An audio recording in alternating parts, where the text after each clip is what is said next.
완도와 더불어 함께하는 완도 주사랑교회. 오늘 우리에게 주신 거룩하신 하나님의 말씀은 마태복음 9장 9절에서 13절까지 말씀입니다. 제가 가진 성경으로 신약 13페이지에 마태복음 9장 9절에서 13절까지 우리 하나님 말씀을 한 절씩 교독해서 읽겠습니다. 예수께서 그곳을 떠나 지나가시다가 마테라 하는 사람이 세간에 앉아 있는 것을 보시고 이르시되 나를 따르라 하시니 일어나 따르니라.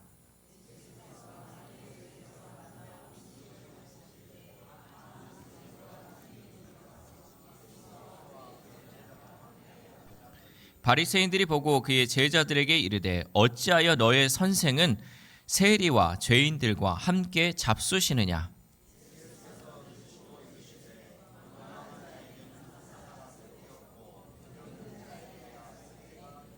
같이 읽겠습니다. 너희는 가서 내가 긍휼을 원하고 제사를 원하지 아니하노라 하신 뜻이 무엇인지 배우라. 나는 의인을 부르러 온 것이 아니요 죄인을 부르러 왔노라 하시니라. 아멘. 할렐루야. 우리 옆 사람과 인사하겠습니다. 축복합니다. 네, 잘 오셨습니다. 가슴에 우리 손을 얹고 고백하겠습니다. 나는 행복합니다.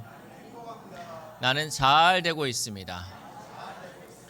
나는 복받은 사람입니다. 나는 건강합니다. 이 말씀대로 이루어질 줄 믿습니다. 여러분 옆에 사람 한번 봐보세요. 건강한가? 복받은 사람인가? 잘 되고 있는가? 그런 것 같습니까? 예, 우리 얼굴빛이 좋아져야 돼요. 우리 건강하면 얼굴빛이 좋아지니까 늘 말씀으로 살아가면요 얼굴빛이 달라져요. 여러분 빛이 살아나는 그 체험의 역사가 있기를 소망합니다. 여러분 사람의 인생을 바꾸는 것은 무엇일까요? 여러분 사람의 인생을 과연 무엇이 바꿀까? 드라마를 보면요 그 한 사람의 인생이요 바뀌는 것들을 많이 보는데요 어쩔 때 보면요 우리 아빠가 회장님이었어. 인생 역전이 막 돼버리잖아요. 여러분 우리가 생각할 때 돈이 우리의 인생을 바꿀 거라 생각하기도 하고요. 또 어떤 때는 환경이나 능력이 바꿀 거라고 생각을 해요. 그런데 우리의 인생을 바꾸는 거는 뭐냐면요. 결국은요. 만남이에요. 이 만남을 통해서 우리의 인생이 바뀌어지죠. 내가 이 사람을 만났을 때 인생의 전환이 일어나고요. 이 사람을 만났을 때 또 다른 변화를 겪게 되죠. 그런데 그 만남 중에서도 가장 귀한 만남은 바로 하나님과의 만남이었어요. 아브라함도요 하나님을 만나고 나서 그의 인생이 완전히 바뀌어 버렸죠. 마찬가지로 모세도 떨기나무에서 하나님이 모세를 부르심을 통해서 모세를 만났는데 그의 인생이 완전히 달라졌죠. 사울은요 다메섹 도상에서 그 예수님 부활하신 예수님을 만남을 통해서 핍박자가 전도자로 변화되었다는 거죠. 그리고 오늘 본문에는요 또 한 사람의 인생이 등장합니다. 바로 세리 마태입니다. 마태는 세관에 앉아 있었어요. 그러니까 세금을 받는 그곳에 앉아 있었죠. 여러분도 아시다시피 이 당시 세리는 유대 사회에서는요 가장 미움받는 사람이었어요.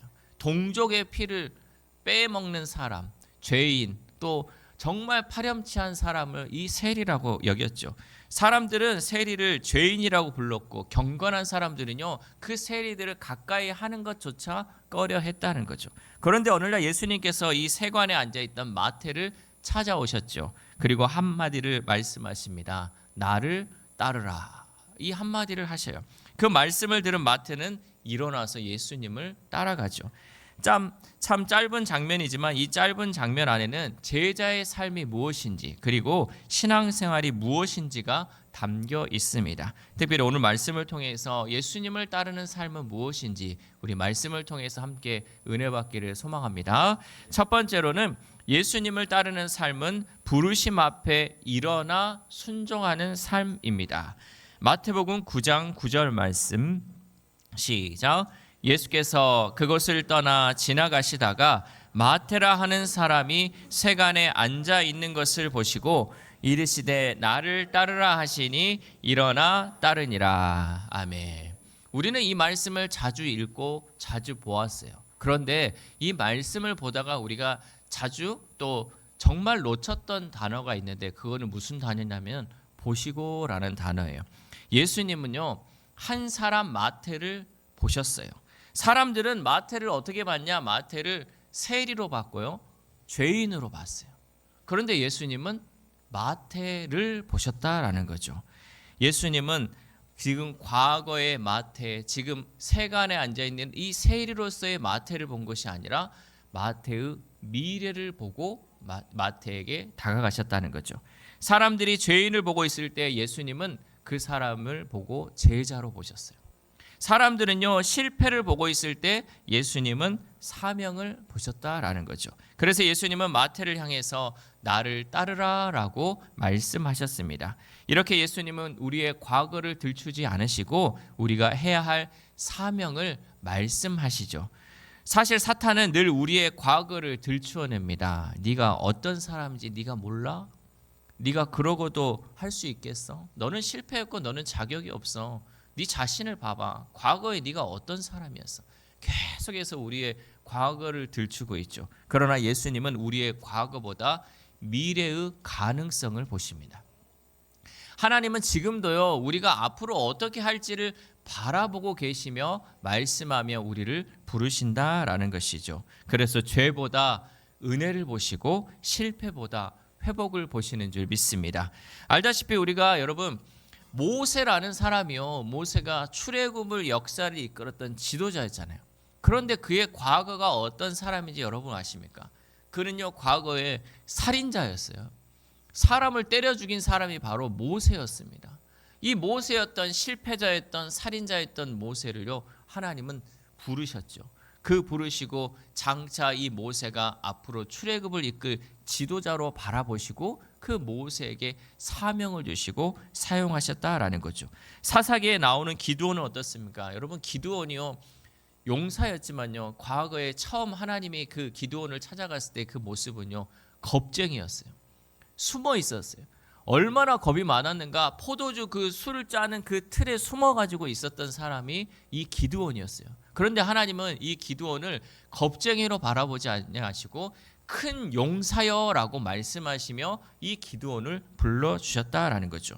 이렇게 하나님은 현재보다 미래를 바라보시는 분입니다. 마태 역시 마찬가지죠. 예수님은 세리 마태를 바라보지 않고 제자로서, 사명자로서의 마태를 바라보셨습니다. 하나님은 지금도 우리를 바라보시는데 우리의 과거나 지금의 모습이 아니라 앞으로 이 사명을 감당할 예수 그리스도의 제자로서의 모습으로 우리를 바라보시고 부르시는 줄 믿습니다. 그리고 더 중요한 것은요, 예수님의 그 부르심을 들은 그 순간 마태는 그가 앉아있던 자리에서 일어났다라는 사실이죠. 예수님께서 나를 따르라 라고 말씀하셨을 때 마태는 그저 주저앉아서 고민하고 있는 것이 아니라 그 즉시 일어나 따랐다는 거예요. 우리는요, 하나님의 말씀을 들어요. 그 말씀을 즉시 듣는데요, 고민해요. 과연 내가 이 길을 따라야 할까? 과연 내가 이것을 다 내려놓고 가야 할까라고 고민하고 있다는 거죠. 여러분, 믿음은요, 단순히 감동받는 것이 아니라 즉시 순종하는 것이 믿음인 줄 믿습니다. 마태에게 있어서 세관은요, 단순한 직장이 아니었어요. 여러분 지금 생각해 보면요, 여러분이 가지고 있는 직장, 여러분이 지금 일하고 있는 이 사업차를요, 다 내려놓고 따르라고 하면 누가 따를 수 있겠습니까? 이 모든 것을 버려두고 나간다는 거 쉽지 않죠. 그러나 이 마태는요, 그 세관으로서, 세리로서의 그것을 일어나서 예수님을 따랐다는 거죠. 그 직장은 생계가 있는 곳이고 안정이 있는 곳이고 돈이 있는 곳이었습니다. 그런데 마태는 그 자리를 내려놓았습니다. 왜 그렇습니까? 그 모든 것보다 예수님이 더 중요했기 때문이에요. 무엇이 더 중요한지를 우리가 깨달으면요, 그 자리에서 일어날 수 있다는 거죠. 아브라함도 하나님의 말씀을 듣고요, 고향과 아버지 집을 떠났어요. 그 당시에 여러분, 아버지 집을, 고향을 떠난다는 게 얼마나 힘듭니까? 지금도 이 전라도에서 경상도 가는 거 얼마나 힘듭니까? 지역을 버리고요, 내가 살던 그 고향 다 버리면요, 여러분, 우리가요, 고향 버리고 떠나간 사람들이 얘기해 보면요, 다 향수병이 있어요. 고향에 가고 싶어. 특별히 뭐 제주나 해외로 가신 분들 보면요, 이렇게 떠가는 비행기만 봐도 눈물이 난대. 고향에 가고 싶어서. 그런데 그 모든 고향을 버리고 아버지 집을 버리고 하나님을 따르는 결단, 아브라함이 했다는 거죠.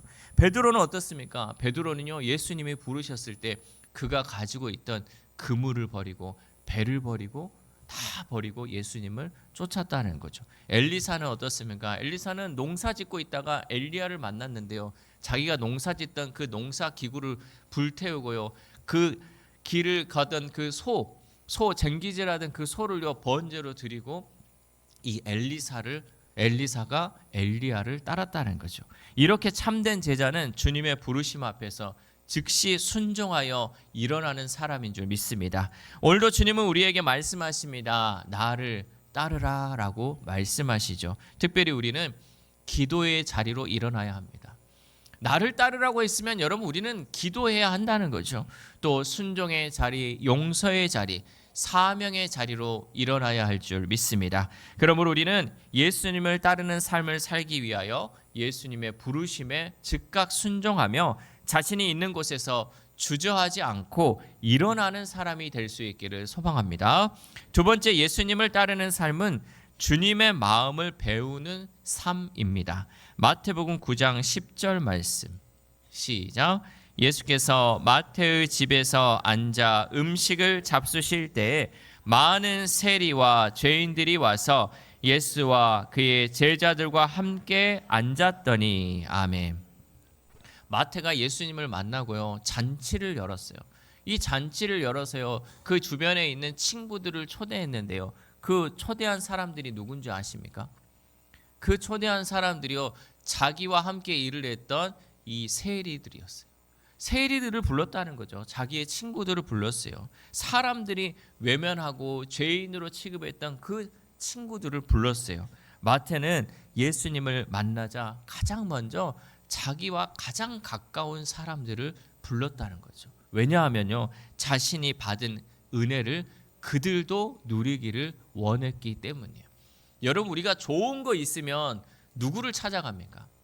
내가 정말 좋은 거 알고요, 좋은 정보를 알거나 좋은 것을 우리가 발견하면 누구를 찾아가냐면 가장 가까이 있는 사람, 가장 소중한 사람에게 얘기하잖아요. 어쩌다가 뭐 좋은 물건이 하나 딱 나왔어, 싸게 나왔어. 그럼 당장 전화하잖아요. 엄마 이거 나왔는데, 아빠 이거 나왔는데, 아들아, 또 주변에 권사님, 집사님 다 찾잖아요. 이거 좋은 거 나왔다고. 정말 이거 기회 없는 거다. 이런 기회 없다. 가까이 있는 사람들을 찾는 거잖아요. 그런데 예수님은요, 그 죄인들, 이 세리들을 불렀던 그 자리에 함께 했다는 거죠. 당시 식사는요, 단순히 밥을 먹는 행위가 아니었어요. 함께 식사한다, 함께 밥을 먹는다는 것은요, 그 사람을 받아들인다는 거죠. 죄인이었던 그들을 받아들이고 사람들에게 조롱받던 그들을 예수님은 받아들였다라는 거죠. 예수님은 죄인들과 거리를 두지 않으시고 그들의 삶 속으로 들어가셨습니다. 상처 입은 사람들 곁에 앉으셨고 실패한 사람들과 함께 하셨죠. 그래서 바리새인들은 예수님의 이러한 행동을 이해하지 못했습니다. 어떻게 저런 사람들과 함께 식사할 수 있습니까? 라고 제자들에게 질문을 했다는 거죠. 그러나 예수님은 그들의 수준에 맞춰 행동하신 것이 아니라 그들의 삶 속에서 함께함을 통하여 하나님의 마음을 보여주신 것이죠. 예수님은 우리에게 하나님의 마음이 이렇다라는 것을 보여주고 있었다는 거죠. 여러분, 예수님을 따르는 삶은 단순히 교회 다니는 삶이 아니에요. 우리가 신앙생활 한다고 교회 나온다고 예수님을 따라가는 건 아니잖아요. 예수님을 따라 사는 삶은 교회 다니는 삶이 아니에요. 예수님을 따르는 삶은요, 예수님의 마음을 배우는 삶입니다. 예수님은 어떤 마음으로 사셨을까? 하나님은 어떤 마음으로 우리를 사랑하고 계시는가? 여러분, 이것을 배우는 것이 예수님을 따르는 삶이죠. 그래서 누군가를 정죄하기보다는 이해해야 돼요. 어떤 기준의 잣대를 가지고 그 사람을 정죄하는 것이라 그 사람이 이럴 수도 있겠구나라고 이해하는 것이죠. 누군가를 밀어내기보다는 늘 품어주는 마음이 있어야 합니다. 또한 상처 입은 사람을 외면하기보다는 다가가는 삶이 되어야 합니다. 누가복음 10장에 보면 예수님께서 제자들에게 선한 사마리아인의 이야기를 해줍니다. 어떤 사람이 강도를 만나서 거의 죽을 지경이 되었는데 그 자리를 처음에는 제사장이 지나갔어요. 그냥 보고 지나갔어요. 그냥 죽어가는 저 사람 보고 지나갔어요. 그리고 레위인이 지나갔습니다. 레위인도 어쩌습니까? 죽어가고 있는데 그냥 놔두고 가버렸다는 거죠. 그러나 사마리아인은요, 그 사람을 보고 그 자리에 멈추어 섰습니다. 이 사마리아인이 멈추어 선 것은요, 그 강도 만난 사람을 돕도록 한 것이 그가 가지고 있는 이 종교가 아니라 그가 가지고 있었던 긍휼한 마음 때문에 그 자리에 멈춰설 수 있었다는 거죠. 여러분, 우리에게 이러한 마음이 있습니까? 어려운 사람, 또 힘든 사람이 있을 때 여러분, 내가 먼저 살고자 그 자리를 피하는 것이 아니라 이 마음을 우리는 배워야 한다는 거죠. 여러분, 정말로 예수님을 따르는 삶을 살기를 원하십니까? 정말 주님을 따르는 삶을 원하십니까? 그렇다면 여러분, 먼저는 우리의 시선이 달라져야 합니다. 우리의 시선, 우리가 바라보는 것이 달라져야 돼요. 사람을 바라볼 때 인간적인 눈으로 계산하면서 바라보는 것이 아니라 예수님처럼 긍휼한 마음을 가지고 사람을 바라봐야 돼요. 정말 힘들게 하는 사람 있죠. 정말 아이고 저 사람은 누가 안 잡아가나, 이런 사람 많잖아요. 근데 여러분, 긍휼한 마음으로 바라보면요, 저 사람 불쌍해요. 아이고 여기저기 사랑받지 못하고 이리 처이고 저리 처이고 누구 하나 환대해 주지 않는데 얼마나 불쌍합니까? 얼마나 짠합니까? 여러분, 그 마음을 배울 수 있기를 바랍니다. 그 마음 주님이 주셔야 돼요. 그 마음 주님이 주시면요, 불쌍히 여기고요, 떡 하나 더 줘요. 또 그 영혼을 위해서 아버지, 우리가 하나님이 주시는 그 마음으로 품을 수 있다는 거죠. 특별히 우리 주사랑 공동체는요, 이 마음을 배울 수 있기를 소망합니다. 이 마음만 있으면요, 우리는 예수님의 제자가 될 수 있습니다. 여러분, 우리가 이 마음으로 준비되어 있으면요, 우리 교회는요, 하나님이 그 잃어버린 영혼들 계속해서 보내줍니다. 그런데 우리가 이 마음 갖지 않으면요, 누가 하나님이 그 영혼들을 보내줄 수 있겠습니까? 오면 배척당하고 오면 무시당하는데 하나님이 그 영혼들 다시 죽일 길을 보여주겠습니까? 우리가 그 마음 품음을 통해서 그 영혼을 불쌍히 여기면요, 하나님은 계속해서 우리에게 상처받은 영혼, 또 잃어버린 영혼들을 보내주실 줄 믿습니다. 그러므로 우리는 예수님을 따르는 삶을 살기 위해서 예수님의 마음으로 살아갈 수 있기를 소망합니다. 마지막으로 세 번째, 예수님을 따르는 삶은 긍휼을 실천하는 삶입니다. 마태복음 9장 13절 말씀, 시작. 너희는 가서 내가 긍휼을 원하고 제사를 원하지 아니하노라 하신 뜻이 무엇인지 배우라. 나는 의인을 부르러 온 것이 아니요 죄인을 부르러 왔노라 하시니라. 아멘. 예수님은 호세아 선지자가 말씀은 나는 긍휼을 원하고 제사를 원하지 않는다라는 그 말씀을 인용하셨습니다. 당시 바리새인들은요, 종교적으로는 매우 열심이었어요. 우리는요, 비교할 수도 없어요. 이 바리새인들이 얼마나 열심이고 특심이었는지요. 그들은 정기적으로 금식을 하며 기도했습니다. 하나님께 예배드리는 것은 물론이고요, 율법을 철저하게 지켰어요. 그렇게 살라고 해도 우리는 살 수 없는 그 길을 그들은 갔다는 거죠. 그러나 그들에게 없었던 것이 있었어요. 그것은 바로 우리가 두 번째 얘기했던 것처럼 긍휼의 마음이 없었어요. 모든 것을 다 갖추고 있었는데 이 긍휼의 마음만큼은 이 바리새인들에게 없었다는 거죠. 그들은 죄인을 품기보다 그 죄인을 정죄했습니다. 회복시키기보다는 그들을 배제시켰죠. 사람을 살리기보다는 규칙을 앞세웠던 것들이 이 바리새인들의 모습이었습니다. 그래서 예수님은 그들을 향하여 말씀하시죠. 긍휼을 배우라라고 말씀합니다. 왜 긍휼을 배워야 하냐면요, 하나님의 본질이 긍휼이기 때문이에요. 하나님이 우리를 사랑하셔서 이 땅에 예수 그리스도를 보내주셨잖아요. 하나님이 우리를 사랑하지 않고요, 우리를 긍휼히 여기지 않았다면요, 예수님을 이 땅에 보내주지 않으셨어요. 하나님께서 우리를 사랑하시는 그 긍휼의 마음이 하나님의 본성이시고 본질이시기 때문에 우리는 그 긍휼의 마음을 배워야 한다는 거죠. 생각해 보면요, 우리 모두는요, 세리 마태와 다를 게 없어요. 우리 죄인이잖아요. 우리 죄인인데 예수님이 친히 찾아오셨습니다. 예수님께서 이 땅에 의인을 부르러 오신 것이 아니라 죄인을 부르러 오셨기 때문에 우리에게 찾아오셔서 우리를 이렇게 불러주셨다라는 거죠. 예수님은 죄 많은 우리를 정죄하지 않으시고 포기하지 않으시고 심지어 우리를 품어주셨다라는 사실입니다. 여러분, 이것이 바로 긍휼입니다. 긍휼은 자격이 있어서 사랑하는 것이 아니라 사랑할 수 없을 때에도 사랑하는 것, 그것이 바로 긍휼이죠. 그런데 우리가 신앙생활을 오래 하다 보면요, 어느 순간 바리새인처럼 될 수 있습니다. 신앙생활 20년, 30년 이상 하신 분들 이 말씀을 주의 깊게 들으시기 바랍니다. 잣대로 재지 마시고요, 긍휼의 마음을 배우시고 이 긍휼의 마음으로 그 영혼들을 바라보며 살아갈 수 있기를 바랍니다. 예배 드리는데 내 안에 사랑이 없다? 봉사는 하는데 용서가 없다? 교회는 다니는데 긍휼이 없다면 내 자신을 다시 한번 돌아볼 수 있기를 바랍니다. 그래서 예수님은 오늘 우리에게도 말씀하십니다. 긍휼을 배우라라고 말씀하십니다. 여러분, 오늘 제목이 뭡니까? 오늘 제목은요, 예수님을 따르는 삶입니다. 우리는 왜 예수님을 따르며 살아야 합니까? 예수님이요, 우리의 주인이시기 때문이에요. 며칠 전에 제가 저희 집에 고양이 한 마리를 입양을 했어요. 저희 집에는 어떤 동물들이 있냐면요, 강아지도 있고 앵무새도 있어요. 이거하고 천적인데 이 고양이를 입양을 했어요. 왜 고양이를 데려왔냐면요, 이 고양이가요, 저희가 데려가지 않으면요 언제 죽을지 몰라요. 나이론 줄에 줄이 묶여가지고요, 거기서 뱀 잡으라고 밖에다 풀어놨어. 그 작은 요만한 고양이를. 그거 보는데 긍휼의 마음이 나오더라고. 나 아니면 쟤 언제 죽을지 모르는 그 마음이 있더라고요. 저 고양이 싫어합니다. 어릴 때 고양이한테 핥힌 거 그 추억이 있어서요, 고양이 되게 싫어요. 근데 긍휼의 마음이 앞서니까요, 이것을 데려오게 됐어요.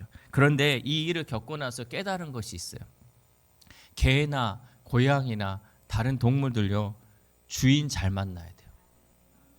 주인 잘못 만나면요, 이 동물들 언제 죽을지 몰라요. 항상 위험이 그 가운데 있어요. 그런데 주인을 잘 만나면요, 늘 보호받고 잘 먹고 잘 살아요. 여러분, 우리 주인 누구십니까? 예수님이 우리의 주인이에요. 주인을 잘 만나면요, 인생이 달라져요. 내 주인이 예수님이니까요, 내가 이렇게 복받고 사는 거예요. 내가 이렇게 안전하게 사는 것이고 내가 정말 하나님의 자녀답게 사는 거예요. 내 주인이 예수님입니다. 여러분, 우리 주인이 예수님이니까 주인이 말하는 거 그 말대로 따라야 될 거 아닙니까? 말 지질이 안 들으면요, 주인이 얼마나 얘를 사랑하겠습니까? 말 잘 듣고 그 주인을 따르는 삶을 살아갈 때 주인이 더 큰 은혜를 우리에게 부어주실 줄 믿습니다.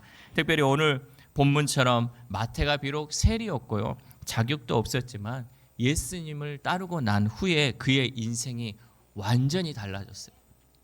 그는요, 예수님을 따르지 않고요, 그대로 앉아 있었다면 평생 세리로 살다가 죽었을 거예요. 어쩌면 사람들에게 계속해서 비난받고 살았을 거예요. 그런데 이 모든 것을 버리고 예수님을 따랐더니요, 그가요, 이 신약 성경의 첫 책인 마태복음을 기록한 저자로서의 삶이 바뀌었다는 거죠. 지금까지도 마태복음은요, 신약 성경의 첫 권으로서 우리에게 읽혀지고 있어요. 많은 사람들이 성경을 읽기 시작하려고 하면 구약 어려우니까 신약부터 읽잖아요. 그럼 뭐부터 읽어요? 마태복음부터 읽어요. 이 위대한 제자, 위대한 또 사명자로서의 삶을 살 수 있었던 것은요, 예수님을 따랐기 때문이에요. 예수님의 부르심에 응답했기 때문에 그 길을 걸어갈 수 있었습니다. 그러므로 여러분, 우리는요, 예수님을 나의 주인으로 모시고 그 예수님을 따르는 삶을 살아감을 통해 진정한 제자가 될 수 있기를 소망합니다. 사랑하는 우리사랑교회 성도 여러분, 세간에 앉아있던 마태는 예수님을 만난 후에 완전히 다른 삶을 살았습니다. 그는 주님의 부르심 앞에 일어났고 주님의 마음을 배우기 시작했습니다. 또한 마태는 긍휼을 실천하는 제자가 되었습니다. 결국 예수님을 따르는 삶은 부르심 앞에 일어나는 것이고 주님의 마음을 배우는 것이며 긍휼을 실천하는 삶입니다. 오늘도 우리의 주인 되신 예수님은 우리를 향해 말씀하십니다. 나를 따르라. 긍휼을 배우라.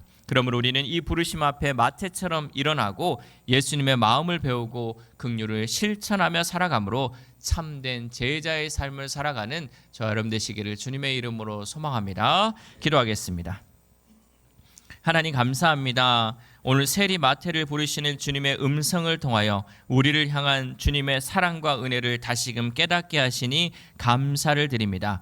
예수님은 세간에 앉아있던 죄인 마태를 보신 것이 아니라 앞으로 예수님의 제자가 되고 사명을 감당할 마태를 보셨습니다.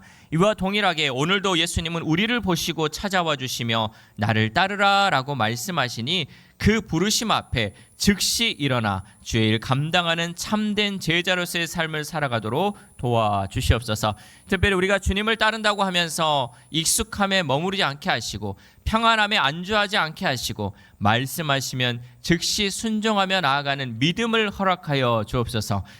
그래서 그 순종의 자리가 기도의 자리, 섬김의 자리, 사명의 자리로 일어날 수 있도록 인도하여 주옵소서. 또한 하나님, 우리가 하나님께 받은 긍휼을 가정에서 흘려보내게 하시고 교회에서 흘려보내게 하시고 세상 속에서도 흘려보내게 하옵소서. 그래 우리 주사랑교회가 예수님을 따르는 제자들의 공동체가 되게 하시고 주님의 사랑과 긍휼이 넘치는 주사랑교회 되도록 성령님 역사하여 주옵소서. 이 모든 말씀 우리를 선한 목자 되시며 죄인을 찾아 구원하러 오신 예수 그리스도의 이름으로 기도드립니다. 아멘.